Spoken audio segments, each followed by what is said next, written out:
সেই দেশের মাটিতে আজ বাউল নিগৃহীত হয়, সেই দেশের মাটিতে আজ নৃত্যশিল্পী অবহেলিত হয়, সেই দেশের মাটিতে আজ শিল্পীরা ঘরে থাকতে পারেন না।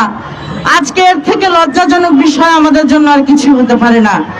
30 লক্ষ শহীদের রক্তের বিনিময়ে অর্জিত যে স্বাধীনতা, সেই স্বাধীনতা একটি অসাম্প্রদায়িক বাংলাদেশের স্বাধীনতা। সেই স্বাধীনতা সকল ধর্ম বর্ণ পেশার মানুষের সহমর্মী হয়ে, সহযোগী হয়ে, একে অপরের হাতে হাত ধরে, কাঁধে কাঁধ রেখে একসঙ্গে মিলেমিশে ভালোবেসে সেই বাংলাদেশে থাকার, সেই বাংলাদেশের কথা। কিন্তু আজকে সেই বাংলাদেশ খণ্ড খণ্ড বিচ্ছিন্ন হয়ে যাচ্ছে। সেইটার কি কারণ আপনারা সকলে জানেন। এক একটি মানুষের এক একটি মতবাদ থাকতেই পারে, কারো লোভ থাকতে পারে, কারো লালসা থাকতে পারে, কারো আকাঙ্ক্ষা থাকতে পারে, কারো একটি বিশেষ ইচ্ছা থাকতে পারে।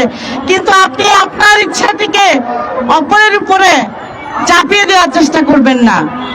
আমার এই দেশের মানুষ মূলত ভাবের মানুষ। আপনারা এখানে যারা সাংবাদিক ভাইয়েরা উপস্থিত হয়েছেন, বুকে হাত দিয়ে বলতে পারবেন না আপনারা কেউ সুরকে ভালোবাসেন না, আপনারা কেউ লালনকে ভালোবাসেন না, বুকে হাত দিয়ে বলতে পারবেন না।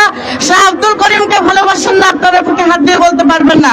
সুতরাং এই দেশে, সুরের এই দেশে, ভাবের এই দেশে যারা অভাবগ্রস্ত মানুষ, তারা যেন, তাদের জন্য বোধোদয় হয়।